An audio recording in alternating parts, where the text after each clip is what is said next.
In my case, I had all the different types of fibroids in my uterus.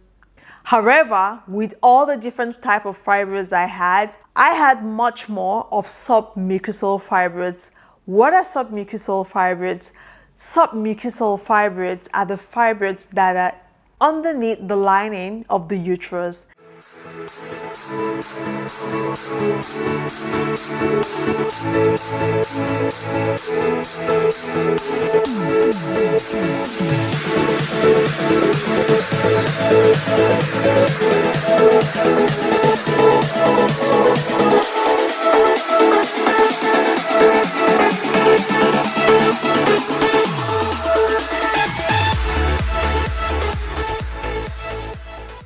I met up with a different doctor in that same hospital. She was Indian. She was amazing. She treated me like a daughter and tried using the most conventional way to solve my issue. She said, I really want to save your posterity because those babies, you will definitely need them in future. I really don't like touching ladies who haven't had babies, but because you came to me, let's find a way to solve this in a very, very conventional way. We'll try as much as possible to contain the anemia. Let me give you up to 6 months. She asked me, are you in a relationship now? Is it possible that you can try making babies now? I just laughed. I wasn't in any relationship. I wasn't even going out at that time. I told her it's not even possible. That is not possible with me at the moment. So she was like, okay. What she did was she told me, continue taking the Yasmin. And she also added vitamin B12, the Puritan brand. She said, take both of this, is definitely going to help your hemoglobin levels. So afterwards, after the discussions we had, when she noticed that I really wanted a solution ASAP, she said, okay, if you really want to go for surgery, I would not advise you to go for a laparoscopy surgery, because normally what that surgery does is it shakes your womb, and definitely sometimes some people after the surgery, after the laparoscopic surgery, they can't really carry a baby full term. She said what she would propose for me is the open myectomy, where I'll have a bikini cut and they'll just bring out all the fibroids. And I told her, no, I don't have anybody to take care of me here. I'm just alone.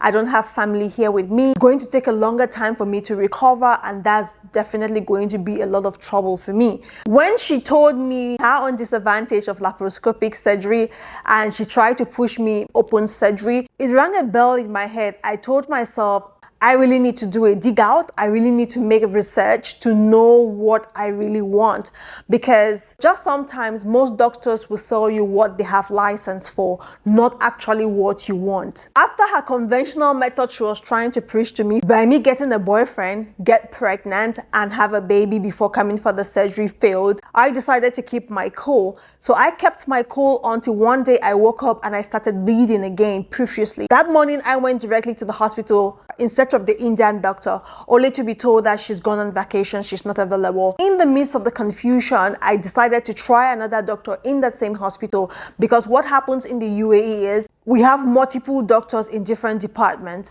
So when I went up to her, I told her my issues. My file came in. She went through the file. She said, oh my God, you have multiple fibroids. She told me, let me give you a check. And I was like, oh ma'am, I'm bleeding. She said, no problem. I was like, this is the first time someone is checking on me while bleeding. So it was very, very surprising for me, because most of the time some doctors will not really want to check on you while you're bleeding. So I was like, okay, different strokes for different folks. Every doctor has their own style. After the check, she said you have to go for a hysterectomy because there's no way to remedy your case. And I looked at her and she was like, your blood is low. What we are going to do is we'll just give you a blood transfusion and we'll go for the surgery ASAP, because you need remedy, and that's hysterectomy is the only remedy you need.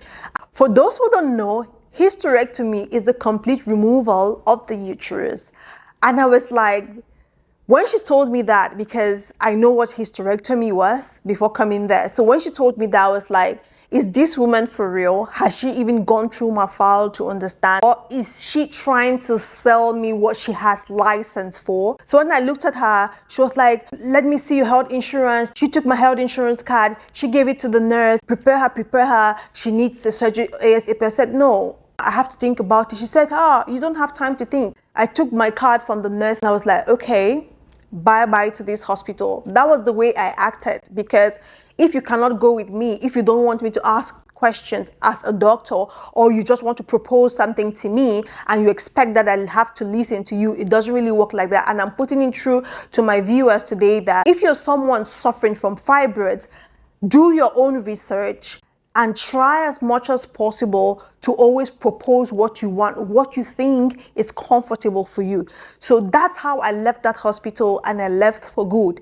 Fast forward, I went to a different hospital. At that time, I was looking at hospitals with very good ratings. I don't know how it works in different countries, but in the UAE, we do ratings of hospitals. So I was looking for the best of the best in UAE. I was looking for hospitals with very good rating, and I came across this hospital, the Canadian hospital. Trust me, the doctors there are amazing. They had a 4.8/5 rating at that time. When I discovered the hospital, it was close by where I lived. Because I was still bleeding, I just went to the hospital and I saw this amazing doctor. Trust me, it was super beautiful, and I was just looking at her. So when I went over there, she looked at me. I took some of my reports from the other hospital over to her. She looked at everything and she said, I can't touch on you without doing an MRI scan. An MRI scan is the first thing they have to do on you because your fibroids are enormous, and from the readings, it's massive. I would only do an MRI scan on you first before I touch you, to know exactly, so that even if whatever surgery or procedure I'm going to carry out on you, I will definitely know where it is exactly. So I will just go to the exact spot and remove. We don't do surgeries here without MRI scans. So that was one of my first MRI scans I did. I was seated there with her. She made a call to the radiology department, and I was supposed to do the MRI scan that day. She said, my favorite radiologist is on leave. You will only have to come back when he's there because he's the one that knows how to do it best. I had to wait. The guy came back and I went in to do the MRI scan. When the MRI result came back, he said, my God, you have so much multiple fibroids and you have very big ones which are submucosal. And she was like, it's either two things. I will do an open stomach surgery for you, but with the way I'm seeing this MRI result, anything can happen and it can lead to hysterectomy where your uterus can be removed.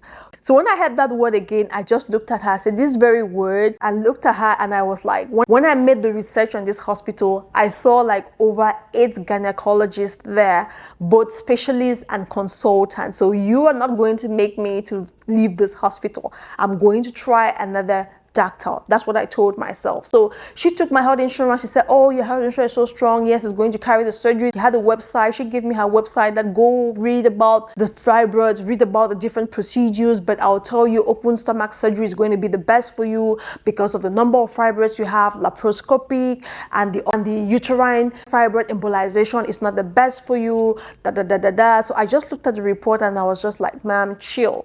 I will choose what I want to do. She told me, continue with the Yasmin, continue with the vitamin B12, because that is definitely going to help your hemoglobin levels. In the course of changing hospitals, I also had to be doing iron transfusion because my blood was dropping all the time. So I had to be doing iron transfusion all the time, left and right, to keep my blood level up. So fast forward to one day, I woke up very healthy and I had to use the washroom. After using the washroom, I could not even stand tall. Then I knew something was wrong. I was like, something is not adding up. I'm not feeling too good. I can't stand up. I was like, okay, maybe I've not had enough water to drink. Consumed a lot of water that day. See if it's really going to stop. But it did not really stop. The next morning, I could not even stand up. So I had to go to the hospital. So I went to the hospital. I didn't even go to the gynecological clinics. Where I went to the urologist. And that urologist that day was an Arabic man. Because normally in the UAE, if your doctor is a man and you, the patient, are female, he has a female nurse that is going to check on you. So when I went there, the female nurse checked on me and they wrote me some tests. I went to the lab, I made the test, and the results came back all negative. So when I went back to him, he looked at all the results. The results were crystal clear. Nothing was in my urethritis. I don't understand what's really going on with you. Yalla, climb up. So I went back to the bed. In the course of doing the scan, I was like, okay, I see the problem right now. He said, calm down. I came down from the bed. You have ovarian cyst. as well as fibroid.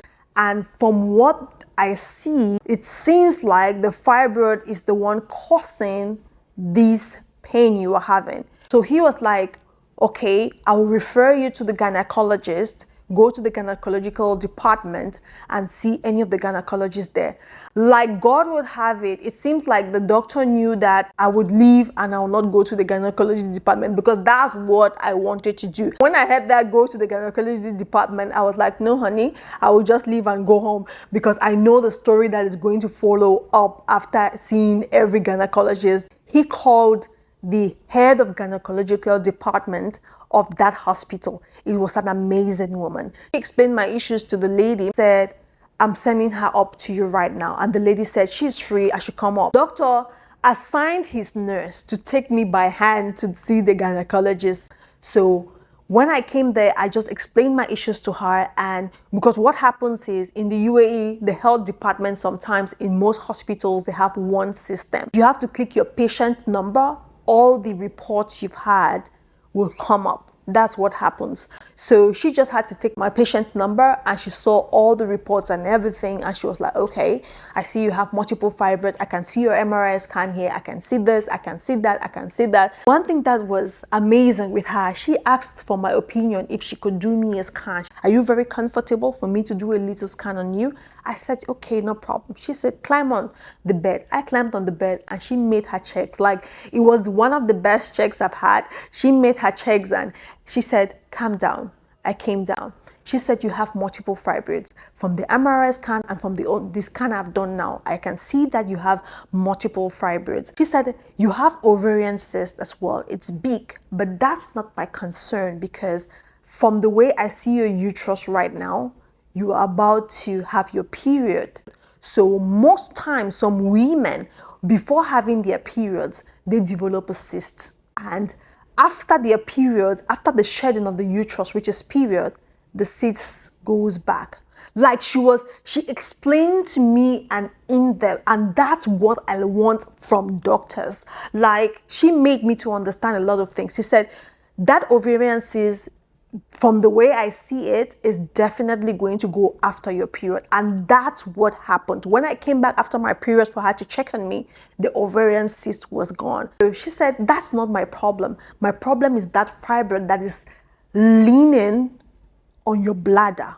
That's why when you use the washroom, you can't stand up sometimes because the fibroid moves like a baby and sometimes it rests on your bladder. So that's why you have that pain. When you see a doctor that knows what he's doing, you understand me? You know that she knows. Like she kept me down. She enlisted 3 different procedures she could do on me. She told me about the laparoscopic myectomy. She told me about the open myectomy. And she told me about the uterine fibroid embolization. She gave me an in-depth of all the 3 types of procedures. She gave me the definition of all, an in-depth explanation of how all the procedures are being carried out. She gave me the advantages and the disadvantages of all 3 procedures. She said, baby, we are not in a hurry. So one thing I will do for you right now, I will give you time. Go read through this, make your own research about these 3 procedures and choose which one you want, which one you think in your head and mind, and which one your spirit agrees to. Take your time. Decide on which one to take, keeping in mind the advantages as well as the disadvantages. She advised me to take my time and I should do more research. My sisters, I had to see my head right now when it comes to fibroid is an encyclopedia. When she said that, there was some relief. I was very comfortable doing the surgery with her, but many other things around me happened because she told me I have to be psychologically upright before taking on any or embarking on any surgery. Taking the advice from her and much more other things that were happening to me at that time, because outside my health, I had a lot going on. Plus the embarrassment that the periods caused me. There was one time I was working in a school and when I had to stand up to do something, blood just gushed out and fell on the floor. Like, it was the most embarrassing moment in my life. There were times when I would bleed and bleed in chunks and clots of blood. I had to change jobs as well. The health insurance I had at that time was not the best. It could not really carry me. But all in all, during that period, trying to think on whether to go for the surgery or not, I was still doing a lot of iron transfusion. There were times when in a year, I would do iron transfusion 3 or 4 times. So I noticed that like over time, it increases.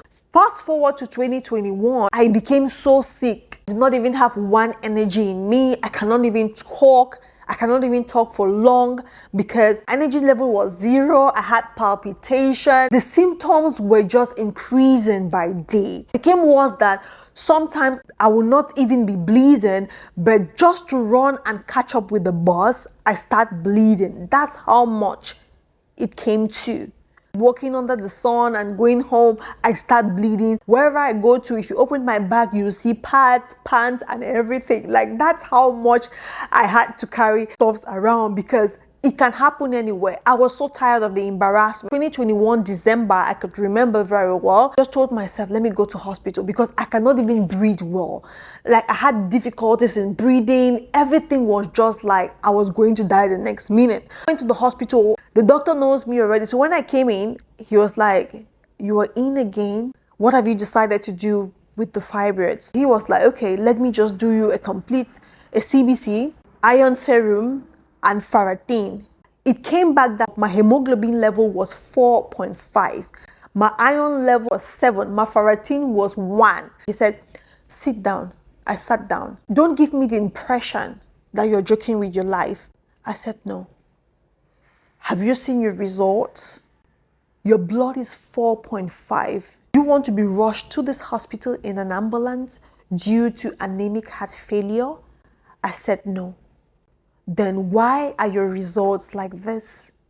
He said, we've worked on this hemoglobin. It went to 11, it went to 12. Why is it 4? I'm not blaming you because I know what you're going through. Anemia is just the symptoms of what you're going through. We can't patch up a symptom when the disease is eating you from within. He said, seriously, this is bad. I am a doctor, I am telling you, this result is bad. That's how much he told me. He said, it's bad. Anything. He said, with a 4.5 hemoglobin for a woman, anything can happen. You can fall down, you can die. He said, look at the way you're just sitting, and I can see how you struggle to breathe. He said, I'm placing you on ferrosac injections. You start immediately. I will refer you to a different doctor right now.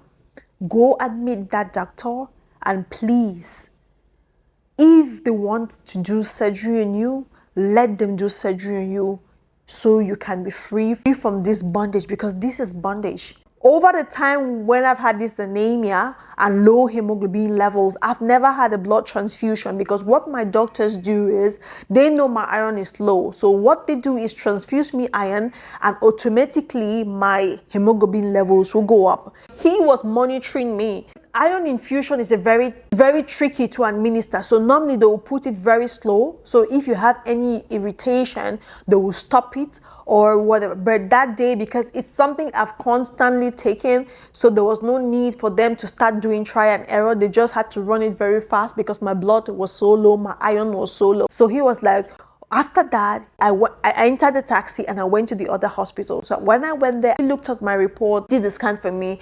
And there, I also had to do another MRI scan. And one thing about this doctor was he was only pushing me to go for open surgery. I told him, no, I'm alone here, so I cannot really do open surgery. Because I asked him, how long do I need to recover if I do an open myectomy? He told me it's going to take 6 weeks. And I told him, no, I can't really use 6 weeks to heal. That's what I told him directly. Then I told him, I want uterine fibroid embolization. And he said, uterine fibroid embolization will not really help me because I have multiple fibroids. The uterine fibroid embolization, it is another treatment of uterine fibroid using fluoroscopy to block the arteries that causes the growth of fibroids.